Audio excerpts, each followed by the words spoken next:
Welcome to Addiction and the Family, Episode 73, A Minister's Take on the 12 Steps with John Ortberg.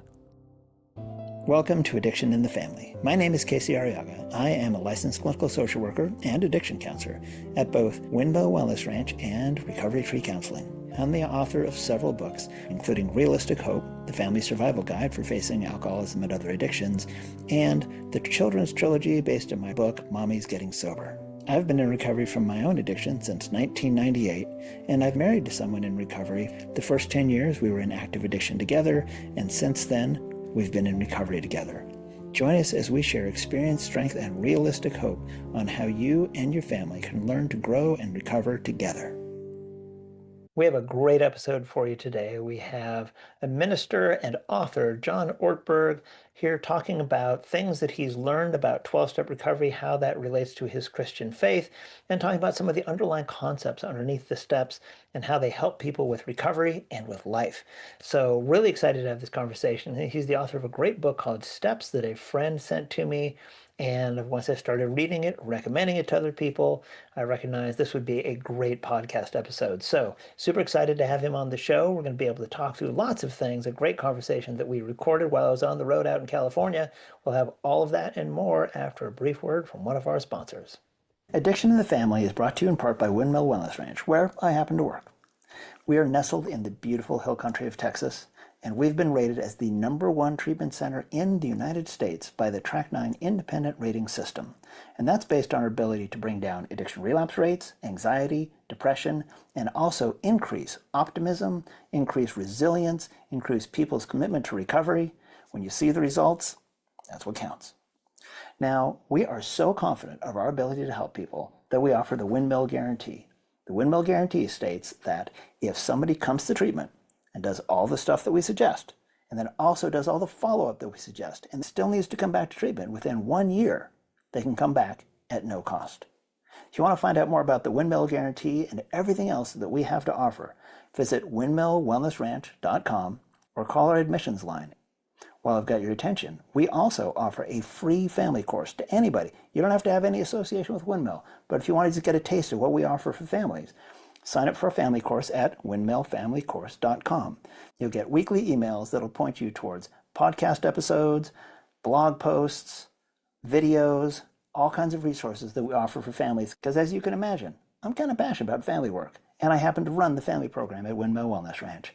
So if you want to see more about that, go to windmillfamilycourse.com and spread the word. Again, anybody, anywhere who needs what we have to offer is free to sign up for the course and get those resources. All right, welcome back. Settle down, sit comfy, and let's have this interview. I'm really excited to have you on the program today. Why don't you take a moment and introduce yourself to our viewers and listeners and let us know what are you doing on a show called Addiction and the Family.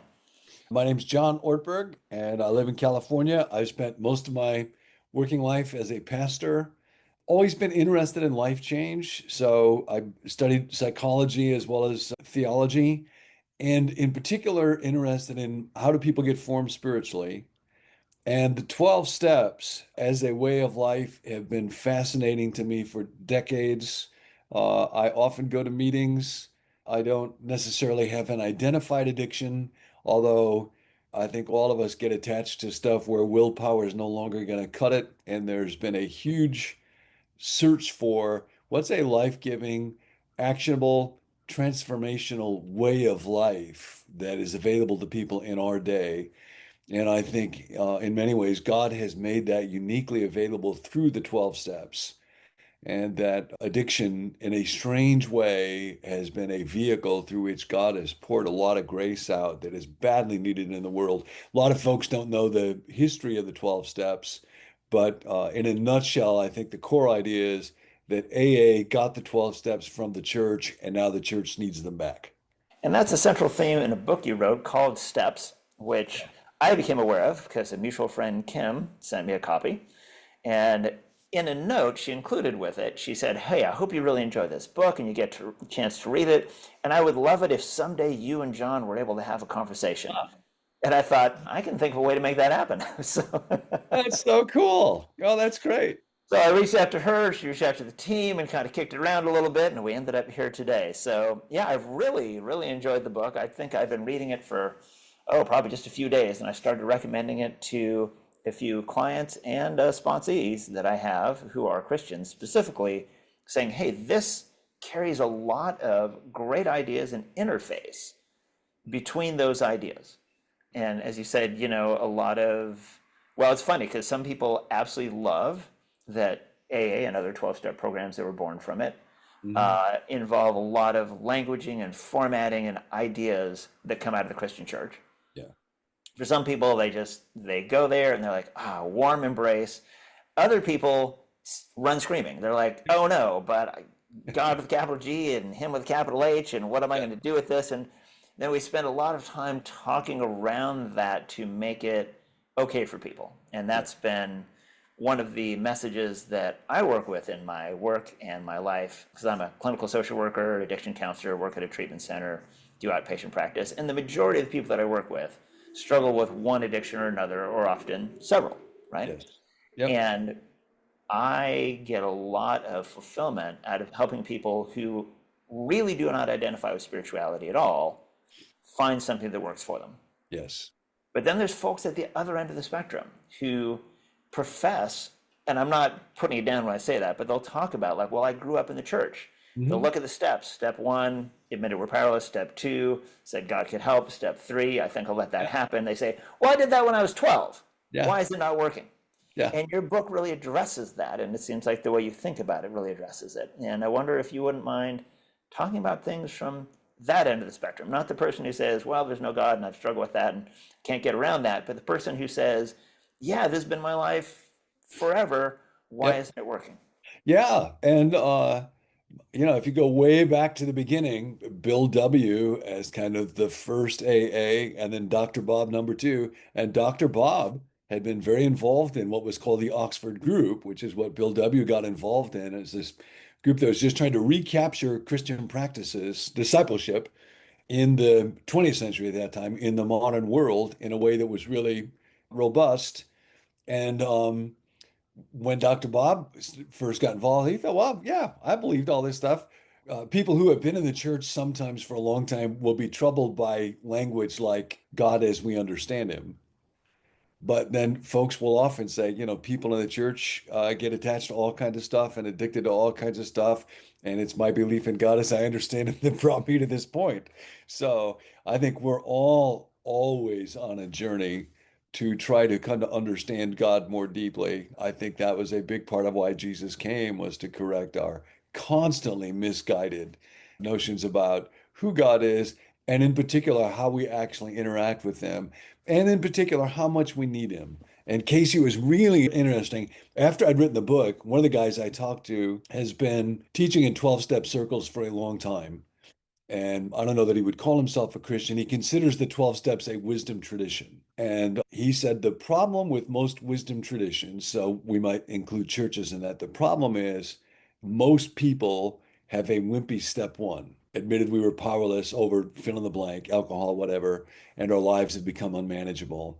And he said, as long as you have a wimpy step one, you're going to have a wimpy steps 2 through 12, or however many steps you have in your program, and everybody has a program.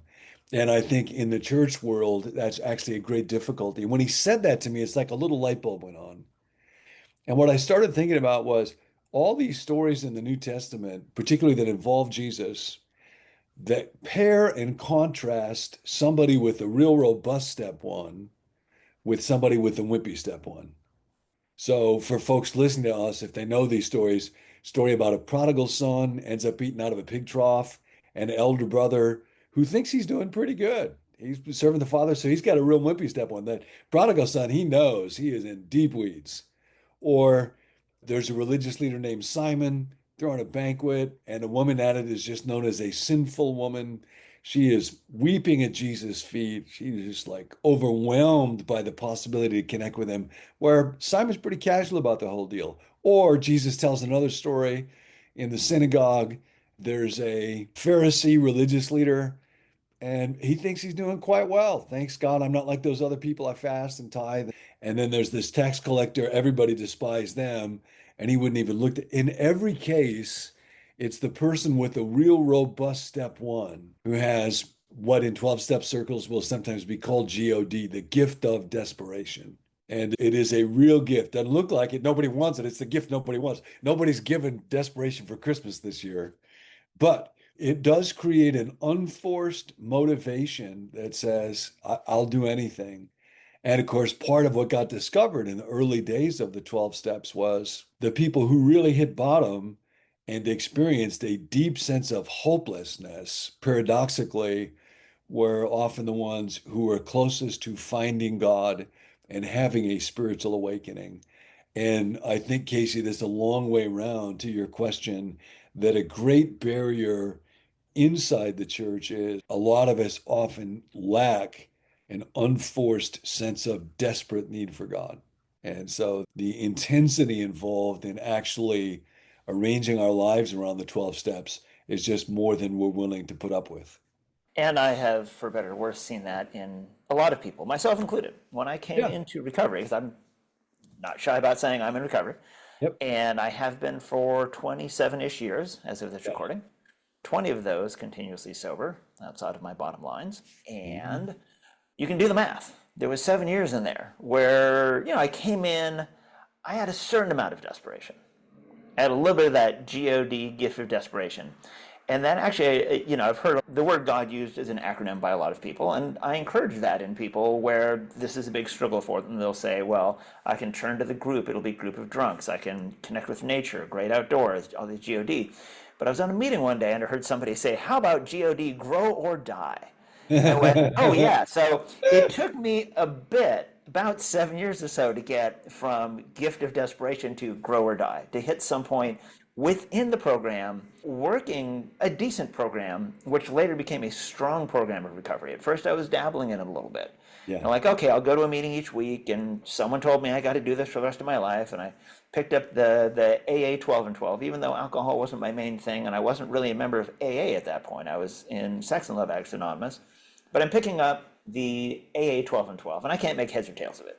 It talks about a lot of stuff, and I'm just, yeah, sure, okay, I get it, yeah, sure. And after a while, I thought, maybe this is worse than I thought. Maybe I need to go to 2 meetings a week.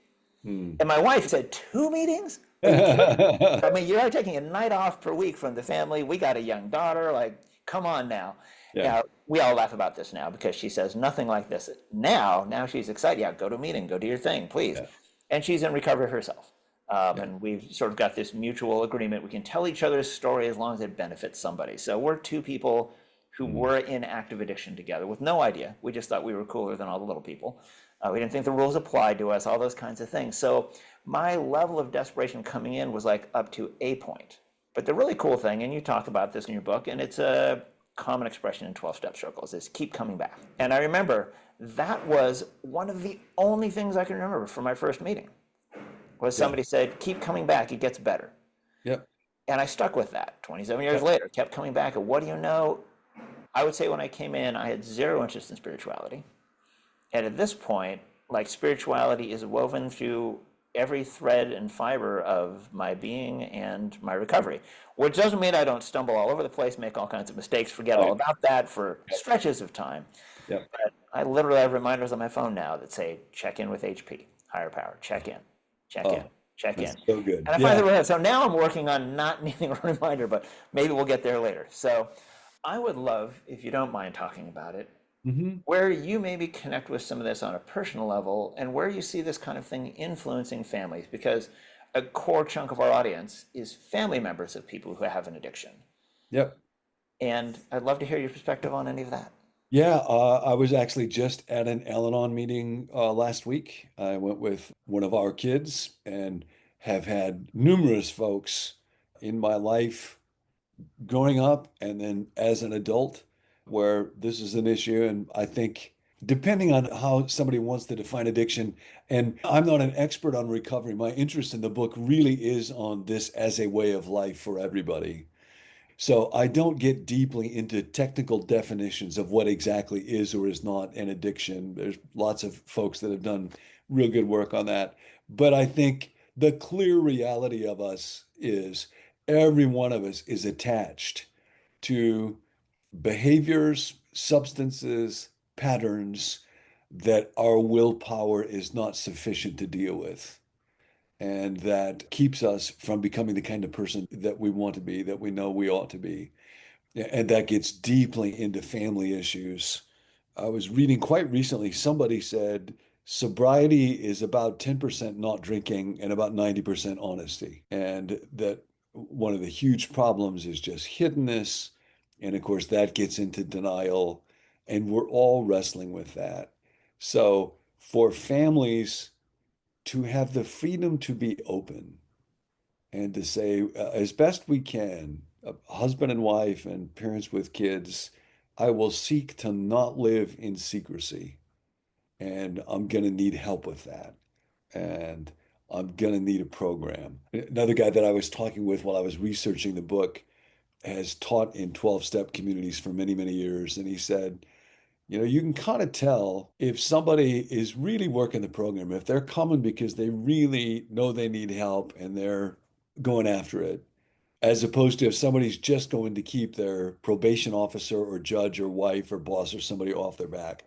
And he said the question he will ask in those cases is, are you here to save your face or save your ass?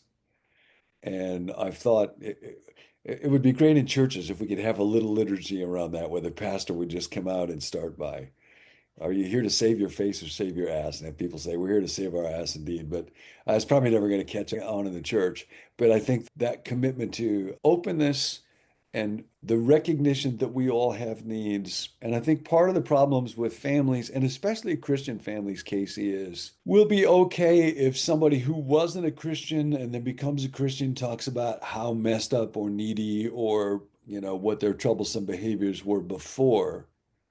But then to say, well, I've been a Christian all these years and I lie. Here's how I lied today. Here's how I lusted today. There's a wonderful line by a guy who wrote a book on addiction and virtue, Kent Dunnington. He says, one of the things the church needs to learn from AA is AA has discovered that the recognition and public confession of personal inadequacy is itself a spiritual achievement that needs to be ritualized and celebrated. So my name is John. I'm an alcoholic or whatever it is. Hi, John. You're welcome here. This is good. 12-step communities, I think, do a really good job of understanding that from one day to the next day to the next day, a recognition and public confession, I am inadequate. I am messed up. I cannot afford to hide. It'll kill me. That's such a great gift. And families really need that. And churches really need that. Absolutely. Well, it's a thing that as a therapist, I work with people around a lot, is open, honest communication. And it's amazing how wonderful that can be and how terrifying that can be for people. Yep. And yeah, recovery absolutely says rigorous honesty. They say the only people that seem to really, like, we're not sure if they can make it or not, are people who are unable to be honest with themselves. Yes. And I always highlight for our clients, because I have a certain number of people who will come up and say, well, Casey, maybe that's me. Maybe I'm constitutionally incapable of being honest with myself. I'm like, well, by the time you can ask that question, probably not. The good news and the bad news is you can pull this off. We're talking about people who, from a psychiatric perspective, cannot tell the true from the false. Yeah. But pretty much all people that I've ever worked with find that when it really comes down to they can, it's just scary. And then to take that additional step of not only be honest with ourselves, but then to be honest with the next person, as you said, to be able to stand up and say, yep, I am not my image. I'm not what I look like on social media. I am a flesh and blood person who makes all kinds of mistakes. And there's something about that, hearing that from people in recovery, where you can see, okay, this person is saying this, and she's got 20 years sober. Man, I would love to have 20 years sober. Mm-hmm. So first of all, I have the modeling an example of, okay, maybe she got there by being honest, which she'll probably tell you she did, but also it's okay for her to admit inadequacy. And I really think about a client I had come in, because this happens sometimes, someone who'll come in and say, I had 24 years sober, and then I started using alcohol or cocaine or gambling, sex, food, shopping, whatever it is. And as a therapist, part of my job is to help explore, because a person like that, I don't need to start them off and say, okay, hey, there's this thing called the 12 steps, and here's how you work it. They have that down. Yeah. And so with one of them, I remember a really profound conversation, because we were just tunneling in, just diagnostics. What happened? And there's always the obvious stuff. I stopped going to meetings, I stopped sharing. Everyone has some version of that story. And so Yeah. that tells me you need to stay on the path. But I'm thinking, if it was working for you, why'd you wander off the path? Yeah. And here's what it came to. She went to a meeting one day, probably at 20 years sober. She shared where she was struggling, and somebody didn't celebrate it. They came up to her and said, "Hey, you have 20 years sober. You need to make it look good for the newcomer. You can't tell them you have Uh, troubles and all this kind of stuff." uh, Now, as I pointed out to her, she had the option to say, like, "Well, hey, screw you, buddy. Sorry, I'm going to share what I need to share." But instead, it picked up some old shame messages of hers about perfectionism and image and all these things she'd been raised with, which quite honestly can happen inside or outside the church. How do we show up on Sundays, or how do I show up at my social group or the library or whatever?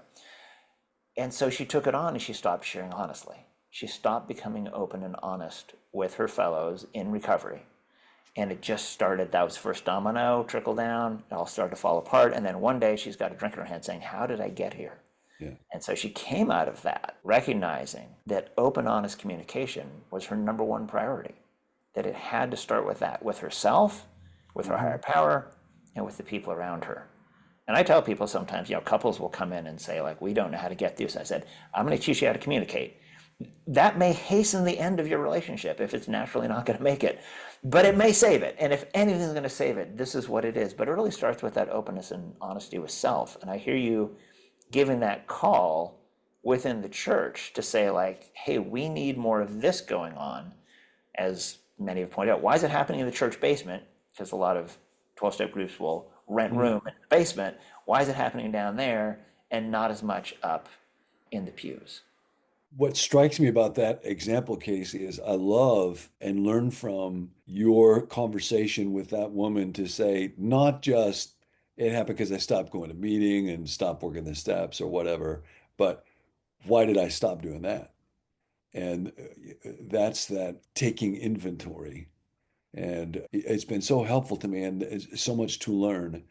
That step one, that sense of desperation, that usually needs to be deeply felt. I can't force it, but the more deeply I feel it, my helplessness and unmanageability, it actually will serve me well. Step four, the fearless and searching inventory, that's a pretty cognitive exercise. That's more with the thinker hat on.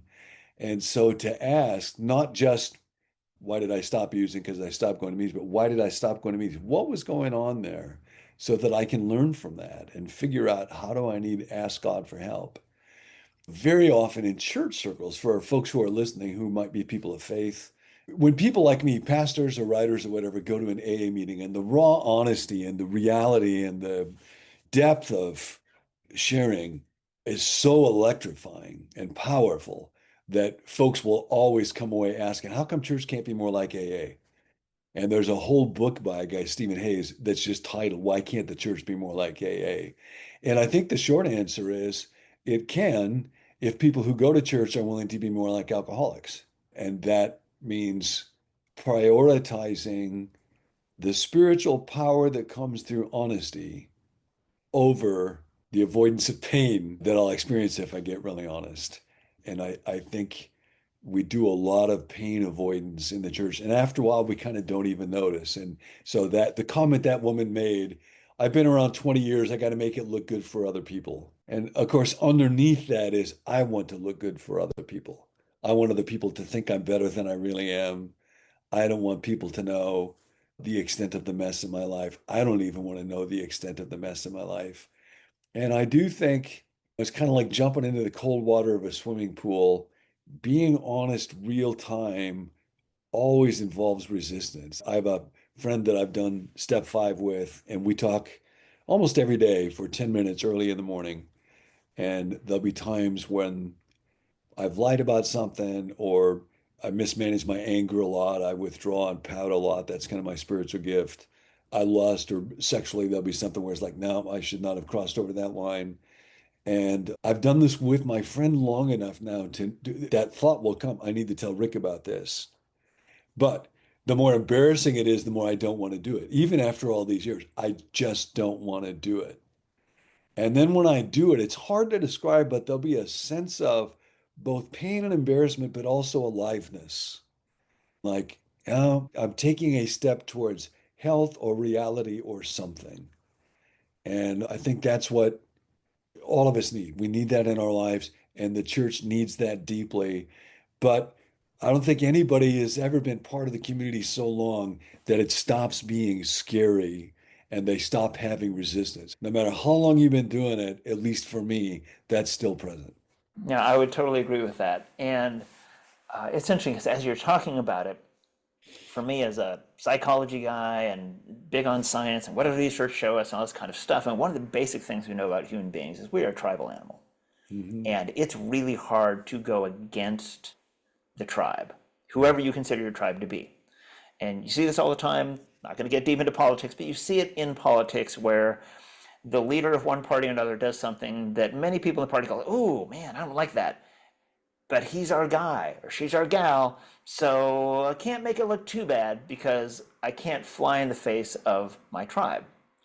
So I think there's something else that says, I don't want to diminish my standing in the tribe. Yeah. I don't want to look bad for the people I consider important that without them, who am I and where do I stand and how am I going to make it?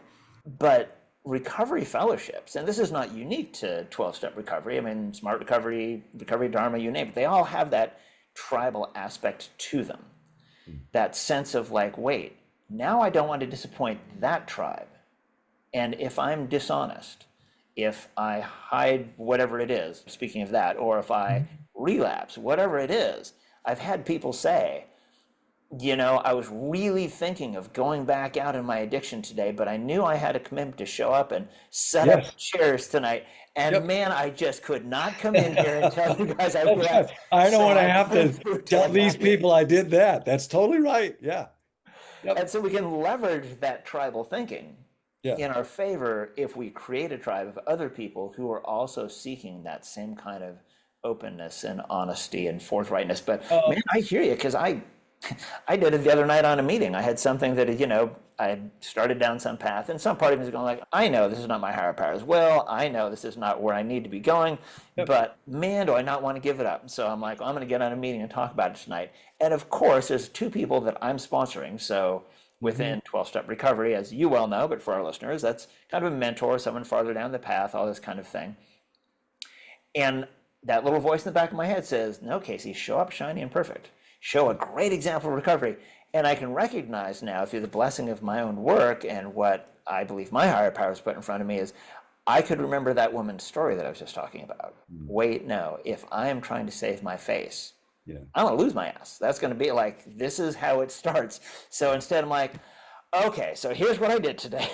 And the feedback that I get back is not like, oh, great for you for doing that thing, or it doesn't matter. What I get back is, Casey, I really appreciate your vulnerability in letting us see the inner workings of your struggle. When I'm expecting, that's it, man, I'm done with you, you're out, I'm going to find somebody else, what Hmm. I get back instead is compassion and kindness. And those are the qualities I think of with my higher power. And so in that moment, I hear God as I understand God through that group and through those people. Yeah. That people would think, oh, Casey, you're here to help them. But as you pointed out in your book, and many have, it's really a two-way street. Yeah. No, it was striking to me in beginning to read through the big book how they would describe themselves as we're a program and a fellowship. I'm kind of interested in spiritual growth, what's sometimes talked about as spiritual formation. To me, the 12 steps are a fascinating case study in spiritual formation. And actually, a gift where people discovered that if they pursued this way of spiritual formation with sufficient intensity, oh, by the way, they would get freedom from addiction thrown in as a byproduct. And it's like, that doesn't happen in most churches. Yeah, it's rare that you can take an addict and say, just go to church and do life the way they say to do it there. And as a byproduct, you'll also be freed of your addiction. But that actually did happen. We need a program. We need some way of life. It's not rocket science. It's going to involve surrender. It's going to involve serious self-examination. It's going to involve confession. It's going to involve a life of service. It's going to involve our minds and meditating and prayer. So we need a way of life. It's not legalistic. It's not random. It's concrete. But then we have to have a fellowship. We can't do it on our own. Then it makes me think about with the Bible. Well, initially in the Bible, that was Israel, and then, the scriptures, Torah, the Ten Commandments. And so that was the program and that was the fellowship. And then there's Jesus, Sermon on the Mount, and his disciples. That's the program, that's the fellowship. And then after the crucifixion and so, there's the early church, and they devoted themselves to the apostles' teaching and prayer, breaking of bread. So it's like that's the program, that's the fellowship. We need that, but the fellowship is only powerful if I'm showing up honestly at it. And it's interesting. It's kind of like God can deal with, bring healing to anything in somebody's life except hiddenness. That's the one thing where if I hide, it's like short circuiting an electric current. And it just cuts off the power of healing.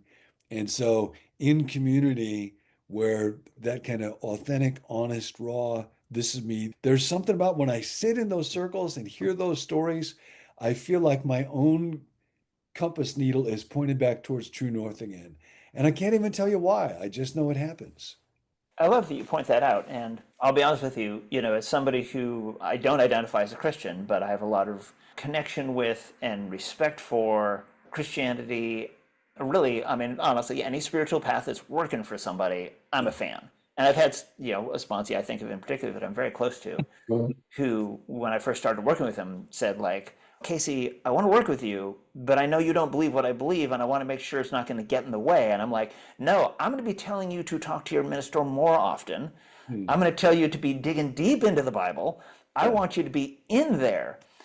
And so along the way, though, I've picked up a lot of things, working with Christian clients and Christian sponsees and just friends where I can say, hey, I'm no theologian here, obviously, but this is my understanding. And something you just said unlocked something for me about that idea of hiddenness, because from my admittedly very limited knowledge, I say to people all the time, I'm no Christian theologian. Here I am literally talking to one. So, as I've often said to people, I'm going to wander out of the thin ice and possibly plunge into the cold water. But I think about like, okay, so my understanding, Book of Genesis, you've got Adam and Eve, famous story, right? And right off the bat is, let me see if I can hide this from God. Yeah.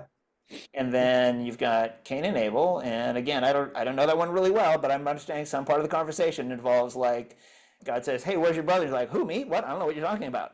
Like there's Right. hiddenness from the Yeah. get-go, and I'm going to take your word for it. It goes deep into a lot of the other stories. Those are just the ones that I know through kind of cultural osmosis. But that makes a lot of sense to me because for me as a person in recovery, my connection to my higher powers, I understand my higher power is really important, and without honesty, like nothing's going to happen.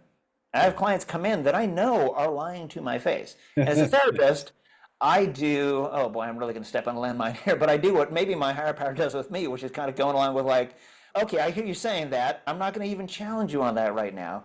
Let's see where it goes because if you keep coming back long enough, Mhm. honesty is going to become more important to you. Maybe Yeah. we're not there yet. And I would say, as a therapist, usually because we're scared. It's Yeah. not that I don't want to be honest. I think human beings are innately good people. They would rather be honest. They would rather be kind. They would rather connect than disconnect, but they Mhm. don't feel safe enough to do so. Yeah. And No, spiritual and again, development opens I, that I, up. that goes way back to that initial story in Genesis where God, who's kind of playing sponsor or therapist, he will just ask questions. So, Adam, where are you? And then Adam's response was, I heard you in the garden and I was afraid, so I hid. And so you're exactly right. Way back to the very beginning, hiding doesn't come from nowhere. Hiding comes out of fear. And I'm afraid because I don't want to face what I've done, and I don't want my higher power or other people to know what I have done. And so the way to avoid that is hiding. But there's just something about hiding that destroys us. It destroys the soul. I think part of that is a really interesting moment for me when I had done step 4 years ago and then step 5 with my friend Rick and met with him and talked for a couple hours, just read through all the stuff that I was most ashamed of, embarrassed about. And it was really painful. And I didn't even want to look at him. And I'd known him for 10 years. I knew he was real trustworthy. He's a psychologist. And then I wasn't expecting his response at all. What he said to me was, John, I love you more right now than I have ever loved you before. And part of my junk is I want to impress people and polish my image and look good. And it was very striking to realize those very things that I think I'm doing that will make me more likable to other people and more impressive are actually the things that push other people away from me because they think I don't want to be around somebody that's not real. And on the other hand, when I was just really open about all this stuff, it actually created a warmth inside my friend that was so strong. I wanted to make up other bad stuff just to hear him tell me how much he loved me.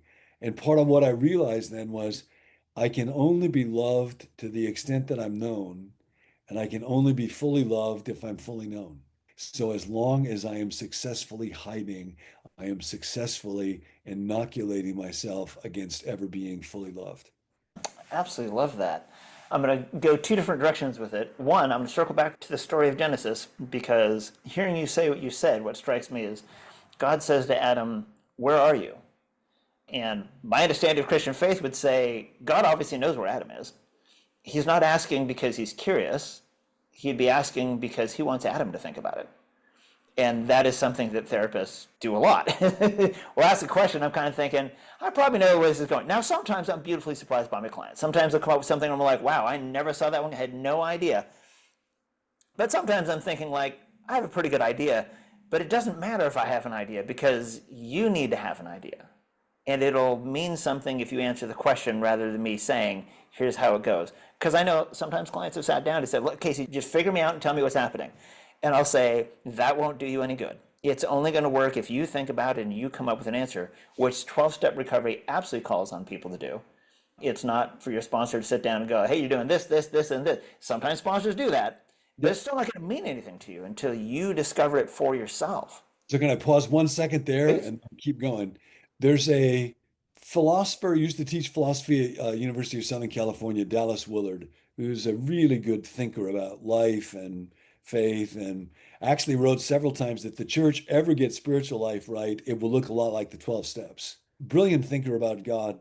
He actually said, relative to that story, we all tend to think, well, God knows everything, so God knew where Adam was. And he said, you might just entertain the possibility that if God doesn't want to know something, he doesn't have to know it. It's kind of like if my wife's giving me something for Christmas, I might know where she's hidden it, so I could know it, but I will actually honor her by refraining from knowing what I could know. And that it might even be a more powerful way to think about the higher power to think it's possible that God could know anything if he wanted to, but in order to really interact with us and honor our personhood, that it's possible he may choose not to know things because it enables a different kind of relationship. So I thought that was just a really interesting way to think about that story. Even apart from that one, for sure, an interesting dynamic with God, and then particularly with Jesus when you get to him, is he's asking questions all the time. So that, where are you? Or with Cain, why are you angry? And it's really interesting. He doesn't come down and say, okay, Adam, you're right there, come out. Or Cain, I forbid you to be angry. He's inviting people to reflect on our lives and honoring personhood in that way. And I really like that aspect of the way that he's described. I do too. I love that. And I have the privilege and honor at this point of being at a point in my career where I get to mentor people who are coming up as therapists. Mm. So usually when they're in their master's program, they come and a certain number will intern where I work at Windmill Wellness Ranch. We have a great program for this. But one of the biggest things that I tell the interns is don't take what your clients do personally. And Mm. that's even harder when they do well. Yeah. And when your Yes. client comes to you and says, this has been an amazing stay, you're an amazing therapist, you saved my life, I'm always like, well, hold on, hold on, hold on. I don't have that kind of power. Yeah. But at the same time, as inevitably happens when some of our clients don't do well, when they really struggle, when they pass away, it's hard not to take that personally too and start thinking, wow, the illusion of control, this is up to me, I had to make it happen, it's my failure if it didn't. It's like, I am not anybody's higher power. Yeah. And I have to tell this to families a lot. Look, your loved one, in my case, I say my loved ones all have a higher power who is not named Casey. So let's start with that. And Hmm. if I can keep that in mind, same thing with my clients, same thing with my family, with everybody I know, Yeah. everybody I interact with, they have a higher power who's not named Casey. Yeah. Okay, that seems like a good place to take a break. And then we'll hear from another one of our sponsors. And when we come back, we'll have the rest of our interview with author and minister John Ortberg. Among our sponsors, the most important one is you. We're just so grateful for your support on our mission of helping families find recovery. Here's some ways you can help. If you know anyone who could benefit from our message, encourage them to listen and subscribe. Hit that like button. We are so grateful for all of our subscribers on Patreon. So if you are able to support us in that way, we are so incredibly grateful for you. You can also check out any of my books. We've got Realistic Hope, the Family Survival Guide for Facing Alcoholism and Other Addictions. We have the trilogy based around my book, Mommy's Getting Sober. Those are children's books, which are great to spread that message. And each one of the books also includes a guide on how to talk to kids about addiction. And also have my book, Spirituality for People Who Hate Spirituality. Please tell a friend, spread the word on social media. Let us know what we can do to help. Feel free to reach out to us. We appreciate each and every one of you. We could not do this without you. Okay, welcome back. Let's finish up that interview. Another thing that I wanted to circle around to with the in order to be loved, we must be known. A lot of people say, well, you can't really love other people a whole lot more than you love yourself.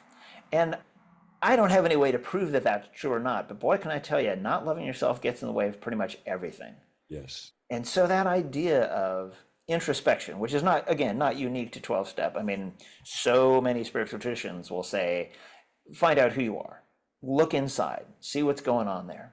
And that AA triangle of service, unity, and recovery is really important. We need service, that's pretty self-explanatory, but it says take action. Don't just hoard the stuff for yourself. Unity says we need to connect with others, like we were saying earlier, your tribe, your fellowship, who are your people?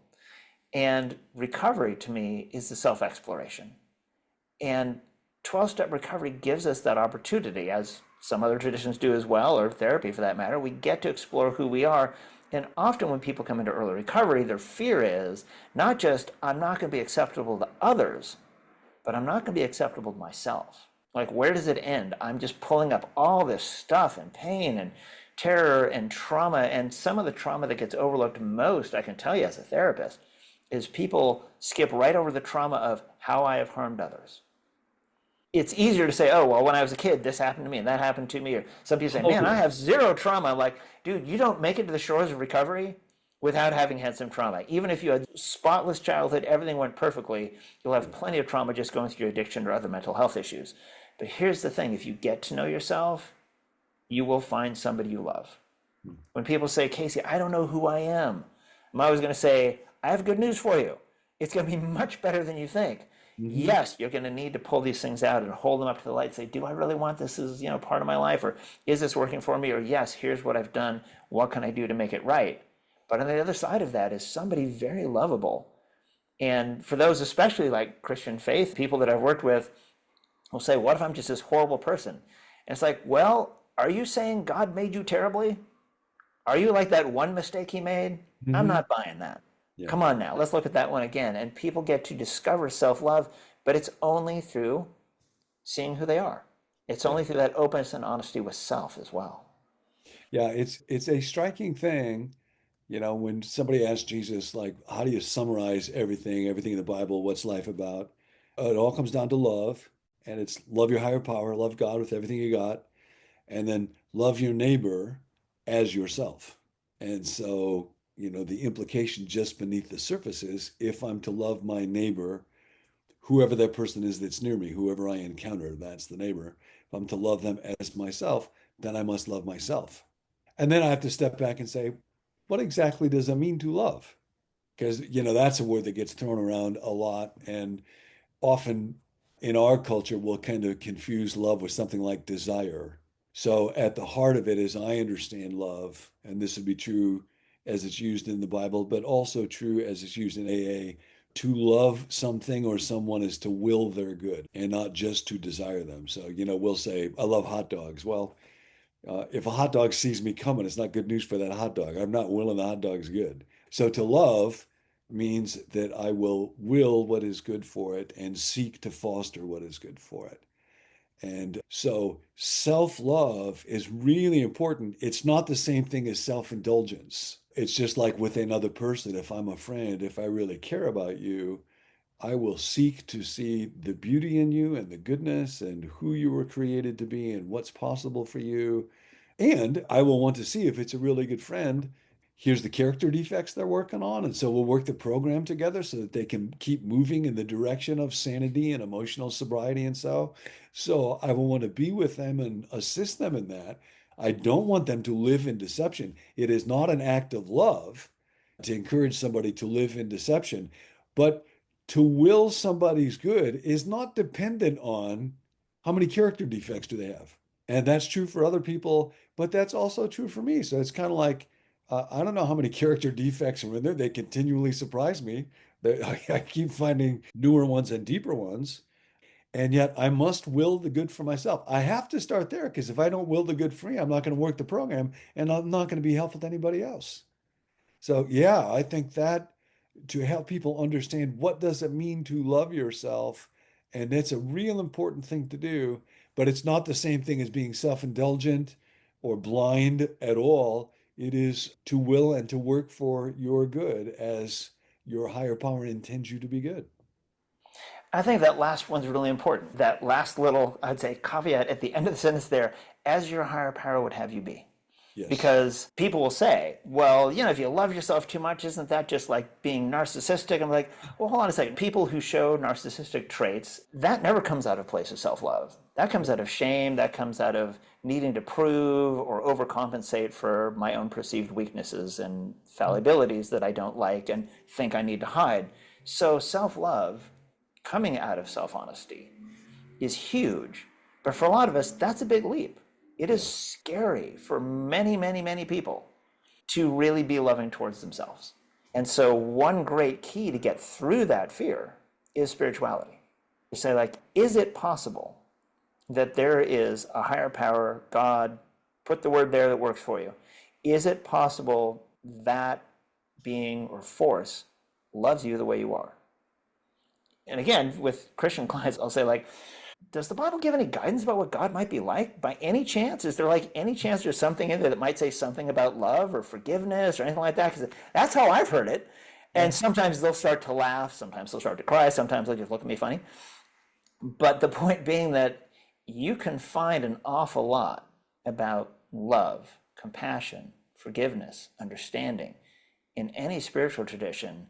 Would it be possible to apply those qualities to yourself and then from there let them ripple out to everybody else? Because again, service is an important part, Yeah. as many have pointed out and you point out in your book, Steps. This thing doesn't work unless you go and try and help other people. Yeah. And I think in that third step, made the decision to turn our will and our lives over to the care of God.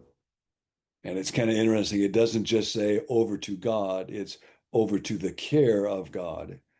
And of course, it's impossible to do that unless I believe or I'm willing to believe that God cares, that God is a caring person. And so that's just built right into the steps. And then, of course, if he is, then if I'm made in his image, then I am made to be a caring person as well. And so I will never be able to flourish unless I'm not only trying to receive help myself, but offer it to other people. And then I have a deeper sense of purpose and meaning and of value. And so that will become part of my life. Not because now I'm strong and they're weak and they need it, but because I need it. I need to be of use and of help and of caring. That's just part of my soul need. Absolutely. And that brings something to mind, just a little light bulb thing for me as we're talking, is this idea that me being in a position to show care and love for others is a way for my higher power to show care and love for me. Oh, That people would be put in my, it's like, hey, Casey, you have this opportunity yeah. to help somebody. That's me helping you, Casey. And try not to pass it by. And that's a really cool thing. So we'll move towards wrapping up here in a minute, but I guess I want to ask, as you're doing this interview here that maybe heard by a lot of family members, Mhm. and also as a man of faith, what would you want to say to them that you think would really kind of stand out of, whether it's out of this conversation, out of your book, or just out of the message of your life, that you'd want people to hear if all they get to hear is the last 5 minutes of this program? Well, this would be another statement from that author I think I mentioned before, Dallas Willard. And because we live in an age and a season, a moment in time right now where there's so much churn and so much turmoil and so much uncertainty and so much anxiety, and it's very connected to step one. But Dallas would sometimes say, God's address is at the end of your rope. So if you're listening to us right now and you're at the end of your rope, uh, it could be habit addiction in your own life or in the life of somebody you love, or deep pain over family. And I get that in very, very deep ways. Then the good news is it is possible to come to believe that we can be restored, and that actually it's precisely in those moments that appear to be hopeless at the end of your rope, where there is a reality, there is a spiritual reality, and it's beyond us.